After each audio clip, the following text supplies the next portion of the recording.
Hello दोस्तों, good morning.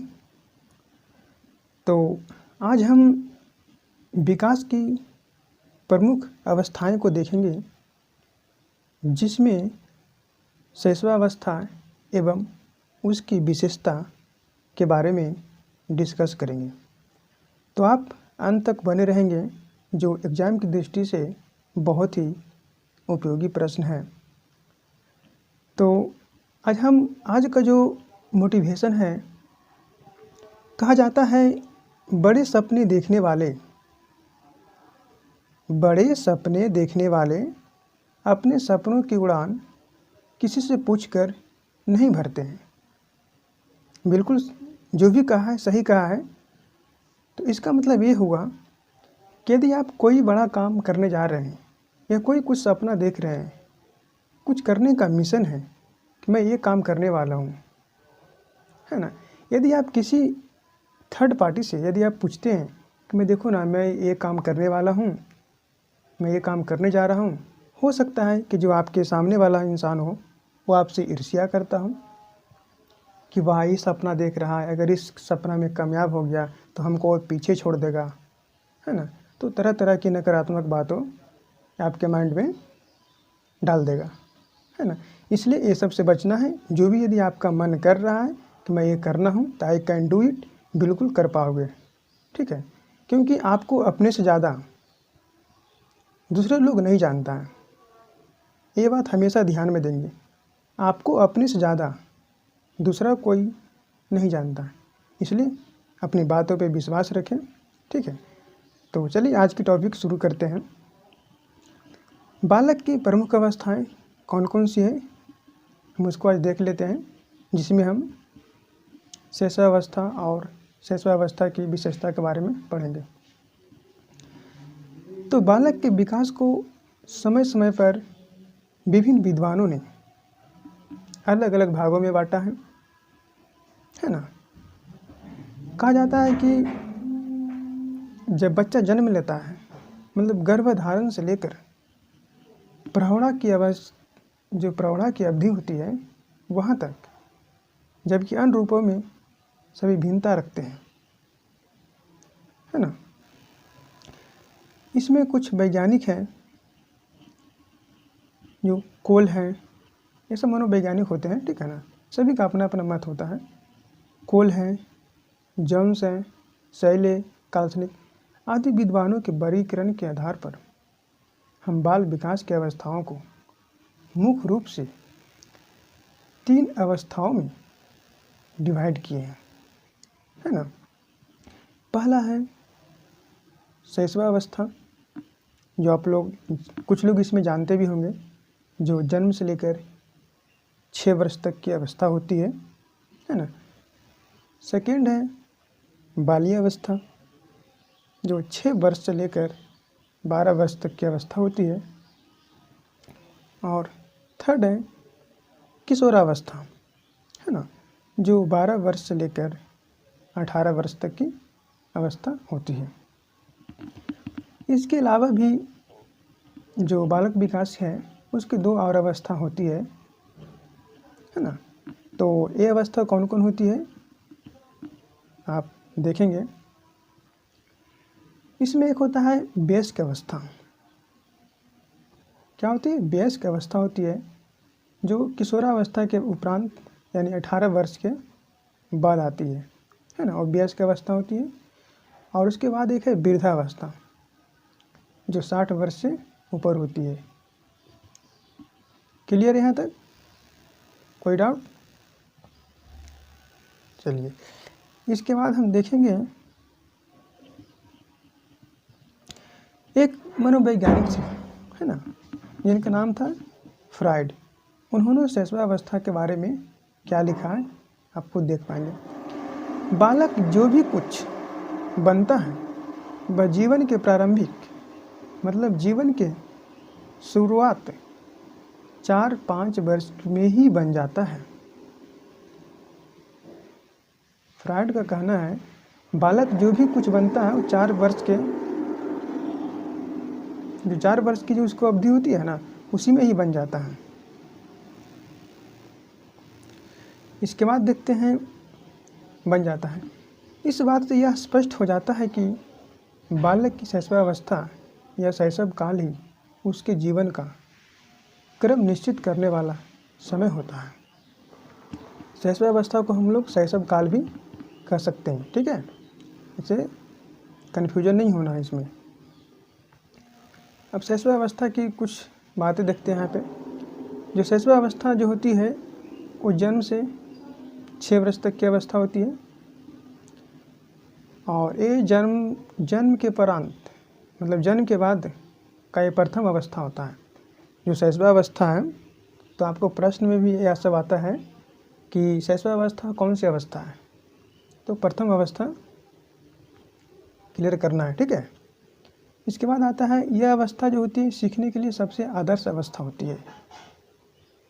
इसीलिए आदर्श अवस्था इसको बोला गया है, क्योंकि जब बच्चा का जो माइंड होता है ना, उस समय बहुत ही फ्रेश होता है, इस पर कोई लोड नहीं होता है, ठीक है।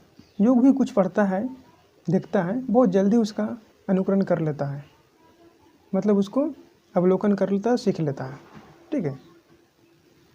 इसके बाद देखते हैं सबसे ग्रहणशील अवस्था। ये जो अवस्था है बहुत ही ग्रहणशील अवस्था होती है, और इसके पश्चात देखते हैं शैशवावस्था जो होती है मानव जीवन का आधार काल है।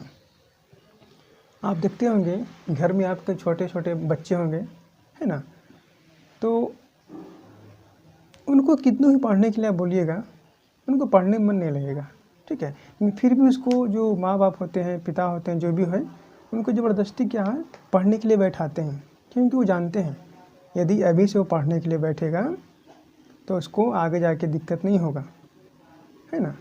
फिर उसका एक क्या होता है, एक अपना आधार बना लेता है। इसके बाद हम देखते हैं शैशवावस्था की प्रमुख विशेषता कौन कौन सी है। तो शैशवावस्था की प्रमुख विशेषता में सबसे पहले हम बात करते हैं शारीरिक विकास में तेजी। क्या है? शारीरिक विकास में तेजी, है ना। तो इसमें क्या होती है, बालक के जीवन में प्रथम 3 वर्ष में शारीरिक विकास बहुत तेज़ी से बढ़ता है। 3 वर्ष में जो होता है इसका शारीरिक विकास है जो ना बहुत ही तेज़ी से बढ़ता है। प्रथम वर्ष में लंबाई तथा भार दोनों में तीव्र गति से वृद्धि होती है। किसमें? लंबाई और गति में, है ना। उसकी आंतरिक अंगों जैसे मांसपेशियां हो गया, कर्मेंद्रियों हो गया आदि का भी उत्तरोत्तर विकास होता है। उसके बाद हम देखते हैं मानसिक विकास में तेजी। तो शिशु की मानसिक क्रिया जैसे हो गया ध्यान, स्मृति, कल्पना, संवेदना आदि का विकास तीव्र गति से होता है। 3 वर्ष आयु तक शिशु की लगभग सभी मानसिक शक्तियाँ कार्य करने लगती हैं। इसके बाद हम देखेंगे सीखने में तीव्रता।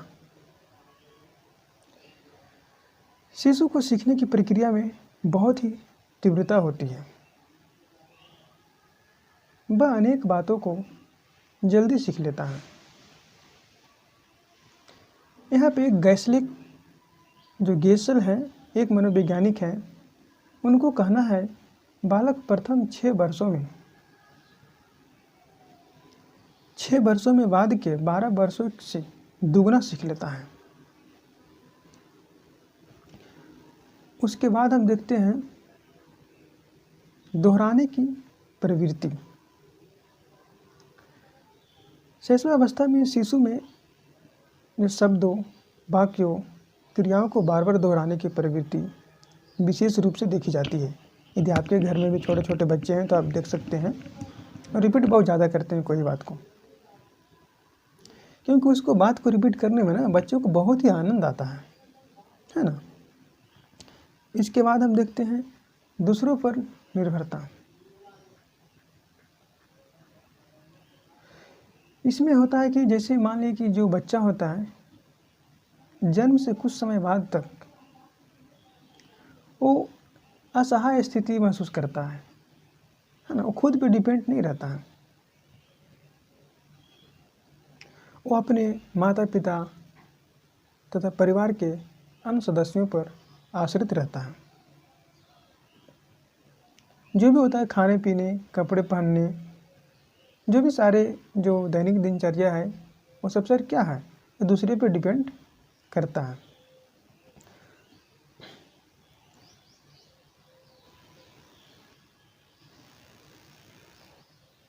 इसके बाद हम देखते हैं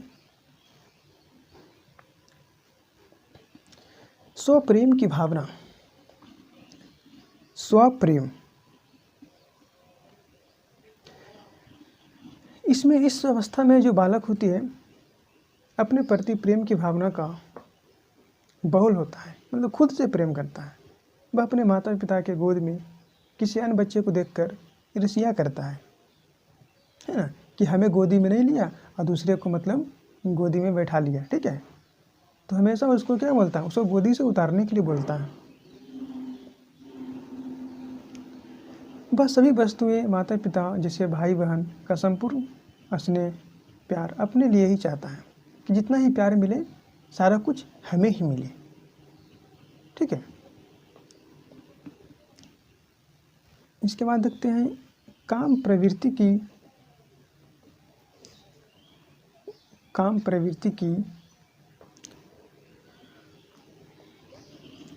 जो काम प्रवृत्ति की तीव्रता होती है, इसके बारे में हम बात करते हैं। फ्राइड एक वैज्ञानिक था, आप उसके बारे में शायद जानते होंगे।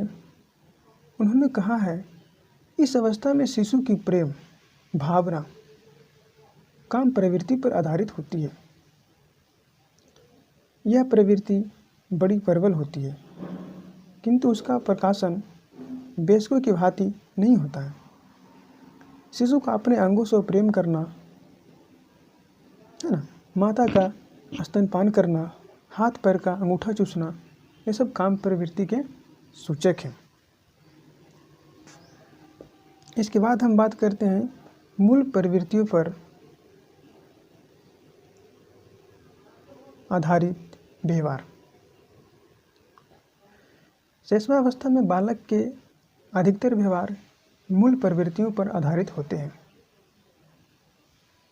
जैसे भूख लगने पर पास में पड़ी हुई कोई वस्तु मुंह में रख लेता है, तथा उसकी कोई प्रिय वस्तु जैसे कोई भी मान ले खिलौना हो, कपड़ा हो, कुछ भी हो, उठा लेने पर वह रोने चिल्लाने लगता है।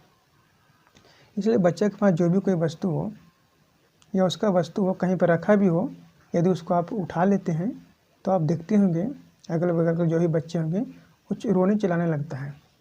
उसको लगता है कि मेरा सामान वो ले लिया, है ना।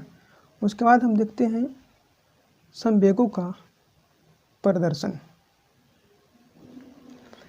शिशु जन्म से ही संवेगात्मक व्यवहार प्रदर्शित करता है, जैसे रोने, चिल्लाने, हाथ पैर पटकने, ये सब क्रियाएं वो करते रहता है।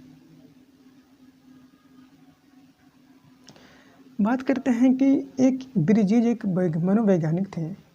वो 1932 में क्या कहा था कि 2 वर्ष की आयु तक के बालक में लगभग सभी संवेगों का विकास हो जाता है। सभी संवेगों का विकास हो जाता है 2 वर्ष की बच्चे की आयु तक में, ठीक है। और शिशु में मुख्यतः 4 प्रकार के संवेग माने जाते हैं। जैसे एक हुआ भय, मतलब डर जिसको बोलते हैं, क्रोध, प्रेम, पीड़ा, है ना। इसके बाद हम बात करते हैं नैतिक भावना का अभाव। इस अवस्था में शिशु में नैतिक भावना का अभाव होता है। उसे उचित अनुचित भला बुरा क्या है उसको ये सब पता नहीं रहता है। ये सब से वो अज्ञान रहता है, अनजान रहता है ना। वह उसको जो भी काम करने में मतलब अच्छा लगता है वो उसी को आनंद से करता है। और जो कार्य उन्हें करने में सही नहीं लगता है, ठीक है, उसको वो काम नहीं करता है। इस प्रकार उसमें जो होती है नैतिक भावना का पूर्ण अभाव होता है।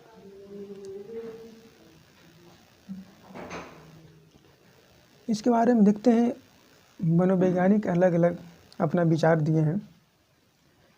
यहाँ पे है गुड एन एफ के अनुसार उन्होंने शैशवावस्था के बारे में क्या कहा है। देखें, एक व्यक्ति का जितना भी मानसिक विकास होता है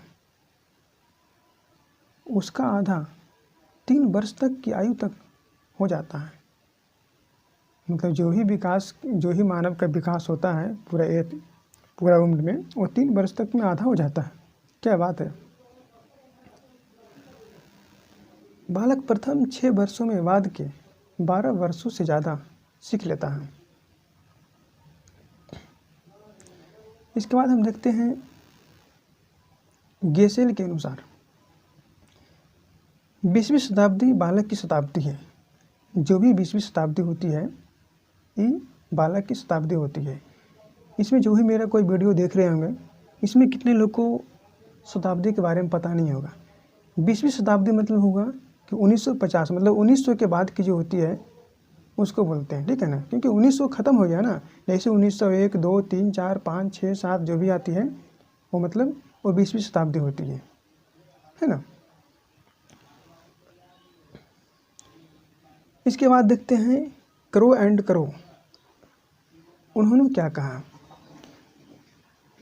5 वर्ष तक की अवस्था शरीर के लिए बहुत ही ग्रहणशील अवस्था होती है।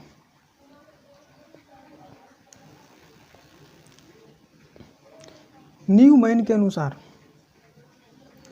मनुष्य को जो बनना होता है प्रथम के 4 से 5 वर्षों में बन जाता है ना।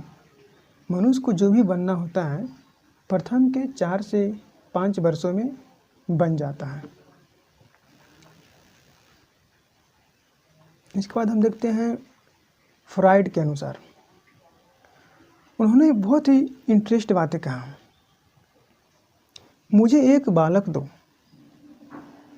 मैं उसे जो चाहे वो बना दूंगा, है ना। मुझे एक बालक दो, मैं उसे जो चाहूँगा वो बना दूंगा। क्योंकि पता है क्यों कहा, जो बालक होती है ना वो एक सादा पेज की तरह होती है। उसमें आप जो लिखेंगे ना वही लिखाएगा, ठीक है।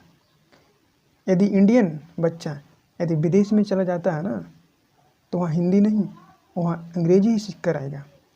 क्योंकि वो जैसा इन्वायरमेंट में रहेगा, जिस वातावरण में रहेगा, उसी वातावरण के अनुकूल वो कार्य करना शुरू कर देगा, ठीक है।